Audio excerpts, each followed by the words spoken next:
Yeshua, la voz de Jesucristo, te envía una reflexión sobre el Evangelio del Domingo.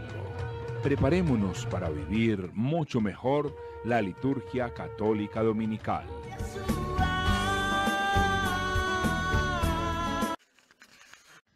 Queridos amigos, queridas amigas, querida familia de esta realidad de iglesia, la Escuela Bíblica Católica Yeshua, hoy domingo, día del Señor, día de Pascua, día de resurrección, un día donde puede ser la posibilidad a detener un poco la marcha, hacer un sincero silencio para escuchar ese susurro de Dios que nos habla al corazón y que nos interpela. Justo el día de hoy vamos a hablar del Evangelio de la liturgia, un evangelio que, como toda la palabra de Dios, tiene una vigencia absoluta y sagrada en nuestros tiempos. Como dirá San Agustín, la palabra siempre será antigua, pero también siempre será novedad. Siempre tendrá un dinamismo nuevo, una fuerza nueva. Siempre nos traerá horizontes y nuevas esperanzas, pues no es palabra de hombre, es palabra de Dios. En este día nos reunimos entonces en torno al Evangelio según San Mateo, capítulo 16, versículos 13 y 20.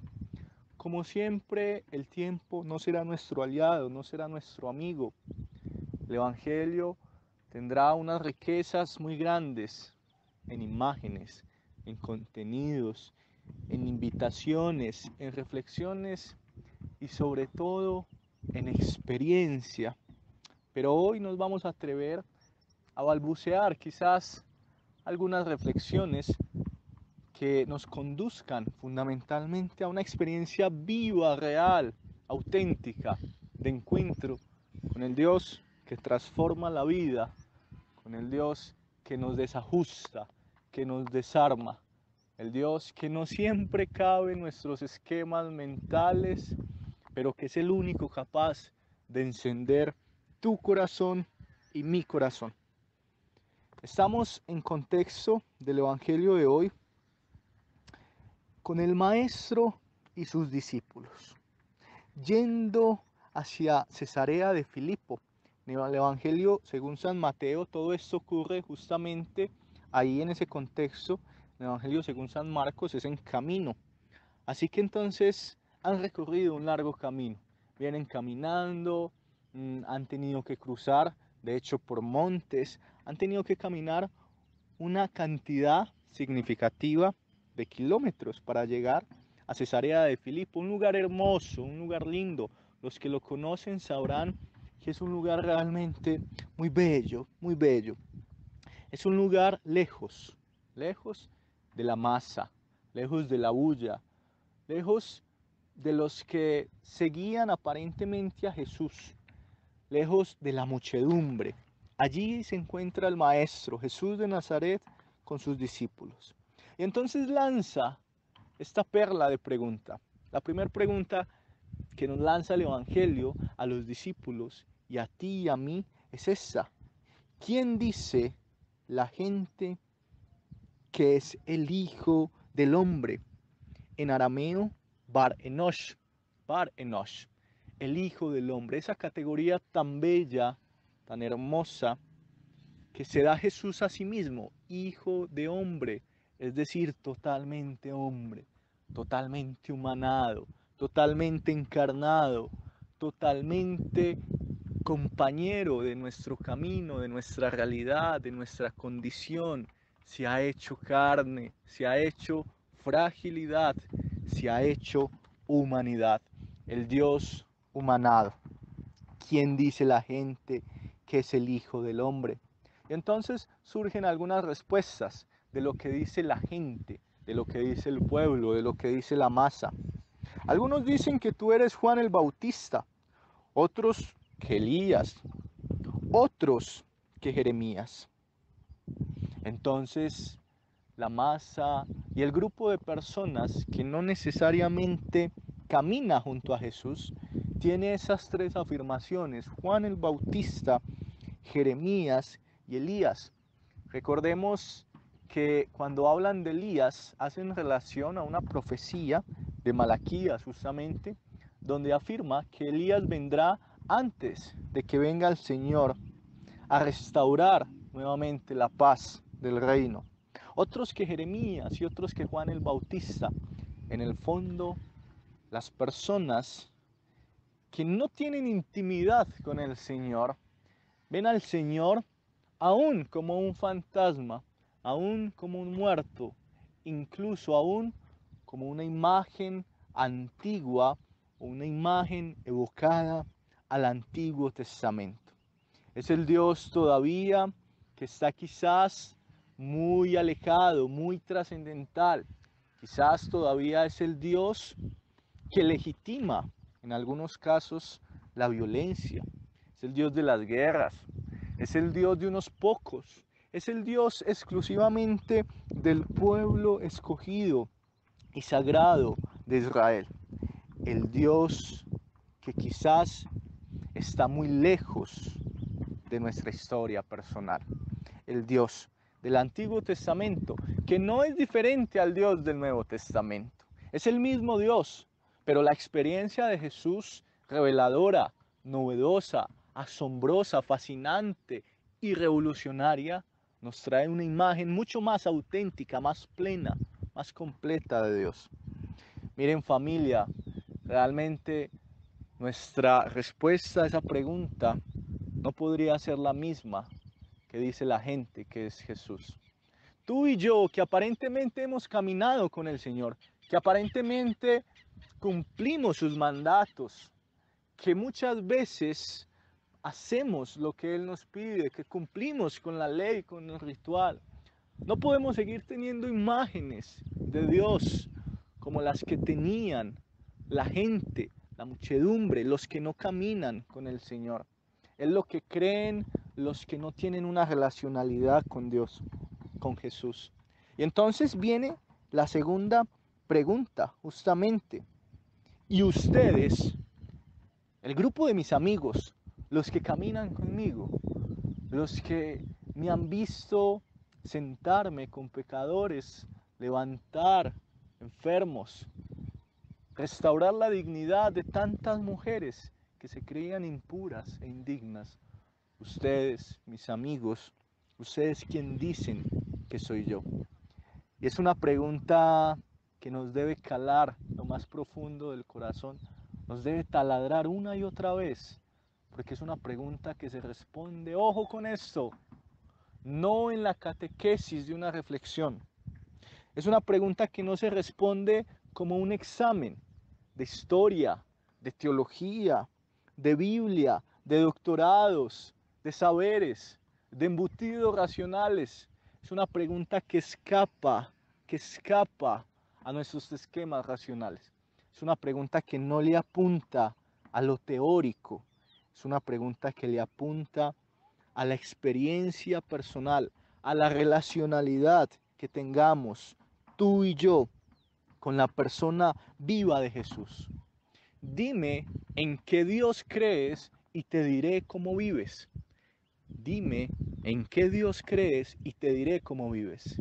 Es que indudablemente la imagen de Dios que tú y yo tengamos, justamente esa imagen será el reflejo de nuestra vida. Si aún crees que esta pandemia es un castigo de Dios, una enfermedad de Dios, una experiencia por la cual Dios nos está purificando a los hombres y a las mujeres, aún tienes una imagen de Dios torcida, desviada, alejada, tóxica, una imagen que no corresponde a la imagen que Dios, que Jesús nos presentó de su Abba, de su Padre. Si aún tienes una imagen de Dios, del Dios exclusivamente del poder, que todo lo puede, absolutamente todo, y se resume en poder, pero no en amor, aún tienes una imagen que no corresponde a lo que nos presentó Jesús. Si hoy en esta pandemia haces oraciones como la siguiente: Dios, ¿cuándo te acordarás de nosotros? ¿Cuándo vas a intervenir? ¿Cuándo vas a hacer algo por la humanidad? ¿Por qué no nos escuchas? ¿Dónde estás, Dios? ¿Te escondiste? ¿Por qué pronuncias este silencio tan largo? ¿Por qué dejas que tantas personas fallezcan, mueran? ¿Dónde estás, papá? Si esa es su oración, es porque aún no tienes un encuentro personal con el Dios vivo de Jesús.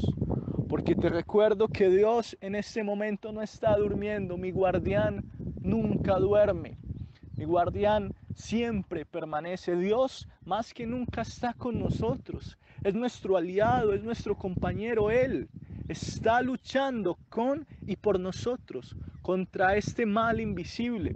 Él sale todos los días a nuestro encuentro a través de la gente que está entregando la vida, a través de los científicos, de los médicos, de los que barren la calle, de los padres y las madres que aún en medio de la dificultad económica se levantan a rebuscarse qué vamos a hacer, los que siguen caminando en esperanza, y esas personas que el virus los ha tocado indirecta o directamente, que se ha llevado a seres queridos, que han derramado lágrimas.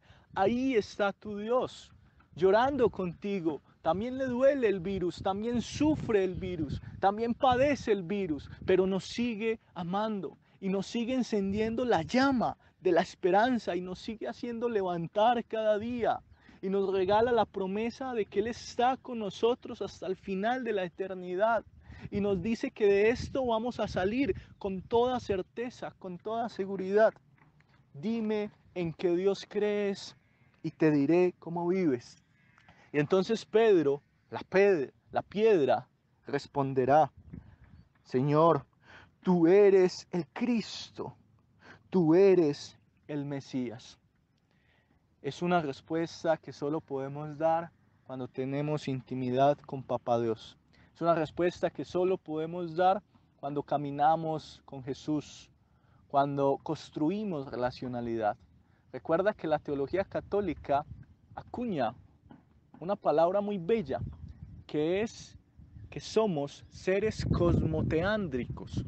Tú y yo somos personas cosmoteándricas, es decir, que tú y yo fundamentalmente somos personas de relación, como lo dirá también el filósofo Levinas, seres en relación, seres para la relacionalidad, seres cosmoteándricos, es decir, seres que estamos hechos fundamentalmente para construir tres relaciones que van unidas, que no se pueden separar y que hacen parte clave de la dicha y de la realización humana. Cosmo, de creación, todo lo que Dios nos ha regalado, el paisaje. En medio de estas tristezas es bueno salir o es bueno ver los paisajes, la creación, lo que Dios nos da, los pájaros, los animales, el cielo, los atardeceres. ¿Cómo te relacionas con lo que Dios te ha dado para cuidar? Cosmo, Teo, de Dios. ¿Cómo te relacionas con Dios? ¿Cómo es tu amistad con Él? ¿Acaso sigue siendo una idea vacía, una idea alejada, una idea que recibes por tradición, por cultura? ¿Acaso sigue siendo una idea o realmente le puedes decir: tú eres mi amigo, tú eres mi Abba, tú eres el Mesías, el Cristo, el ungido? Teo. Y teándrico, de hombre. ¿Cómo te relacionas con nuestros hermanos, con los prójimos? ¿Cómo te relacionas con los que hoy sufren más y padecen más en medio de esta pandemia? Y entonces Pedro terminará diciendo: tú eres el Mesías, pero unos versículos más adelante dirá: Señor, tú no podrás sufrir. Y el Señor le dirá: y es que te debes apartar de mí, Satanás, porque tú no piensas como Dios, sino que piensas como los hombres. ¿Qué imagen de Mesías tenemos? La imagen de Mesías que no puede sufrir, la imagen de Mesías gloriosa, totalmente poderosa, el que nos libera de todos los males, como pensaban los judíos de aquella época, que los iban a liberar del imperio, del yugo, de los extranjeros, de los judíos impuros. O quizás, ¿por qué no mejor abrazamos la imagen de Mesías que nos regaló Jesús? un hombre de camino que camina con nosotros, que la vida también muchas veces la debe padecer, la debe sufrir, que muchas veces vendrá la injusticia, la incomprensión, el dolor, la cruz, la traición, la sangre, pero con la certeza absoluta de que nuestro Abba nos respalda, con la certeza absoluta de que Dios está de nuestra parte, con la certeza absoluta de que Dios es un experto sacando resurrección de la cruz, de lo injusto, del mal, de la muerte, del dolor. Dios es un especialista empedernido en sacar la vida, en sacar el amor. Señor, que con este evangelio nos acerquemos más a tu verdadero rostro, que trabajemos, Señor, la relacionalidad contigo, que nos acerquemos, que seamos más íntimos, que no te definamos exclusivamente por categorías alejadas, filosóficas, exclusivamente de poder, sino más bien, Señor, que te vivamos como lo que eres, un misterio insondable de bondad, un misterio insondable de compasión, de ternura. Tu nombre es Pater Maternura, el Dios Madre, el Dios Padre, infinitamente tierno, infinitamente cercano. Dios los bendiga. Este es nuestro canal en YouTube. Yeshua TV. Suscríbete Dale a la campanita para que recibas las notificaciones de nuestro nuevo contenido. Dale like y comparte con tus amigos. Disfruta de toda nuestra espiritualidad bíblica, Cursos bíblicos, predicaciones, píldoras de vida, testimonios. reflexión del Evangelio del Domingo. Visita nuestro canal en YouTube. Yeshua TV. He venido para que tengas vida y la tengas en abundancia. No te acomodes a la manera de pensar del mundo presente. Búscanos, Yeshua TV. síguenos, Dale a la campanita. comparte. Dale like a nuestro contenido. Me gusta,